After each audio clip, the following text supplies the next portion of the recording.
Perkenalkan, nama saya Priskan dengan NIM C10512011042. Nah, di sini saya akan menjelaskan tentang klasifikasi pupuk berdasarkan bentuknya.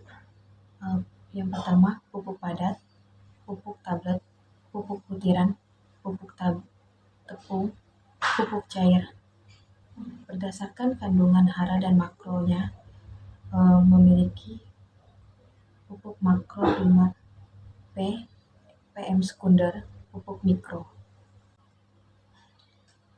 Adapun pupuk buatan, yang pertama, pupuk yang dibuat secara industri yang mengandung unsur hara tertentu yang pada umumnya mempunyai kadar unsur hara tinggi. Yang kedua, pupuk hasil proses rekayasa secara kimia dan merupakan hasil industri dan pabrik pembuatan pupuk. Contohnya, pupuk buatan urea, SP36, dan KCl.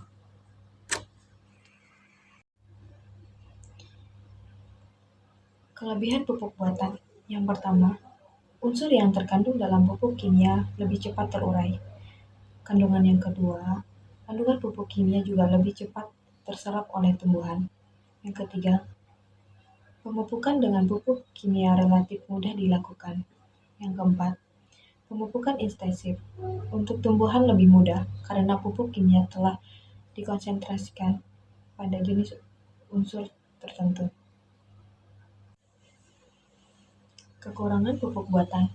Yang pertama, dapat menyebabkan peningkatan keasaman tanah. Ini karena mineral yang tidak dimanfaatkan mampu bereaksi dengan air yang ada di dalam tanah, membentuk senyawa asam.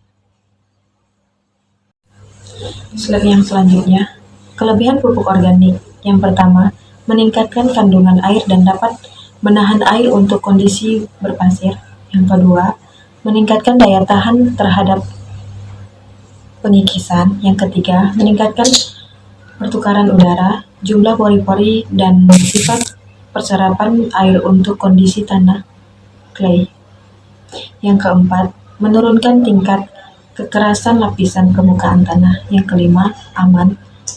Yang keenam, efektif dan ekonomis. Yang ketujuh, aplikasi yang mudah. Berikutnya, kekurangan pupuk organik. Karena dalam bentuk senyawa kimia sintesis, maka jika tidak hati-hati dalam pemakaian akan membawa dampak negatif pada kesehatan manusia. Yang kedua, karena unsur haranya tertentu, maka pupuk anorganik miskin unsur hara mikro bahkan tidak mengandung sama sekali.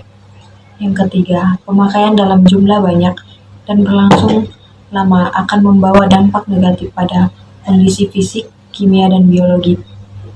Yang keempat, pemupukan anorganik akan menurunkan pH tanah dan ini akan lebih parah jika berlangsung pada tanah-tanah marginal. Selanjutnya kita akan menjelaskan tentang pupuk kompos. Pupuk kompos merupakan salah satu jenis pupuk organik yang sudah ada sejak lama. Pupuk kompos tersebut adalah bahan-bahan organik yang sudah mengalami proses pelapukan karena terjadinya interaksi antara mikroorganisme atau bakteri pembusuk yang bekerja di dalam bahan organik tersebut. Berikut pembuatan pupuk kompos. Di sini saya mengambil pupuk kompos Bokasi.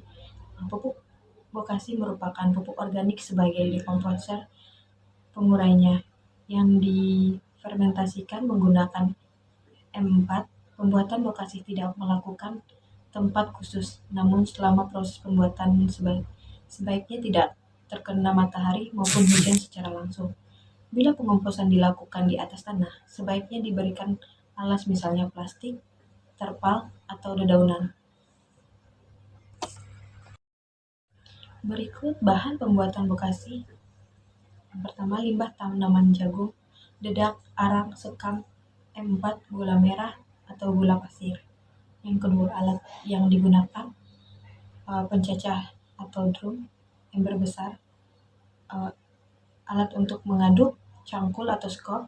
Cara pembuat pupuk Bokasi mudah.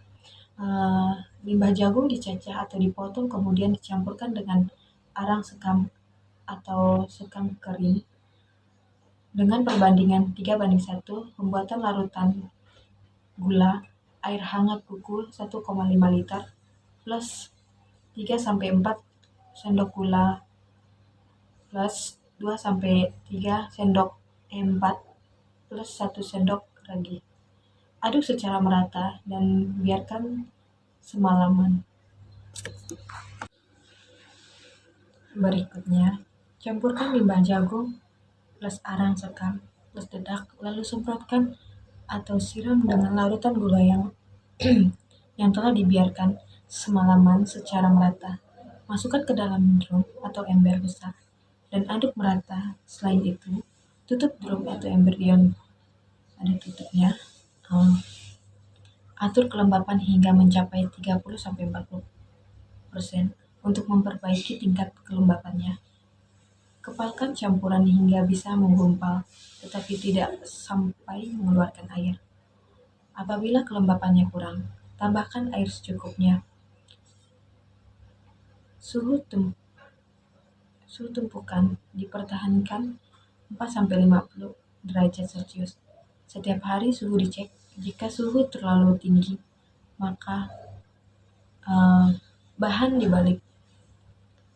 Didiamkan sebentar agar suhunya turun. Lalu tutup kembali. Demikian seterusnya. Tempatkan drum atau ember tersebut di tempat yang teduh dan terhindar dari matahari langsung.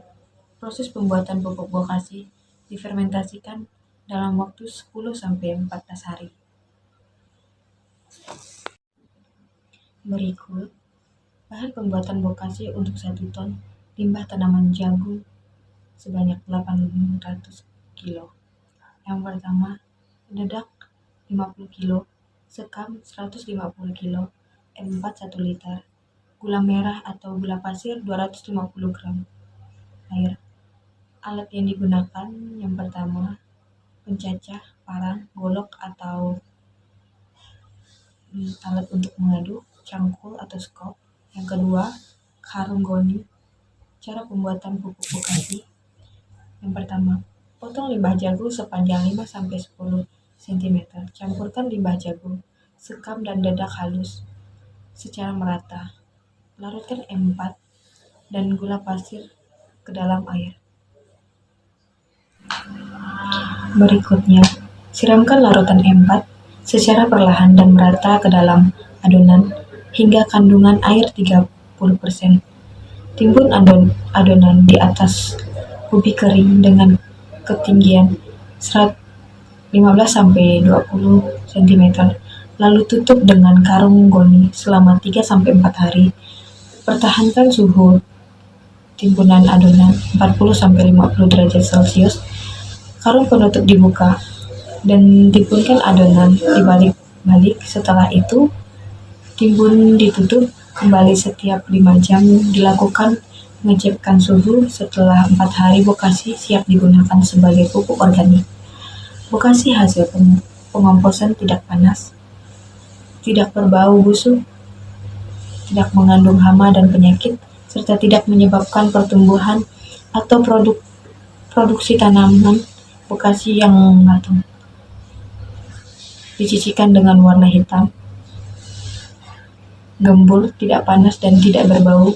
Dapat digunakan sebagai pupuk.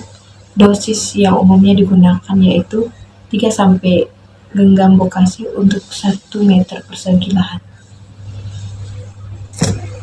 Baik, sekian dari hasil presentasi saya. Akhir kata, saya ucapkan terima kasih. Bye-bye.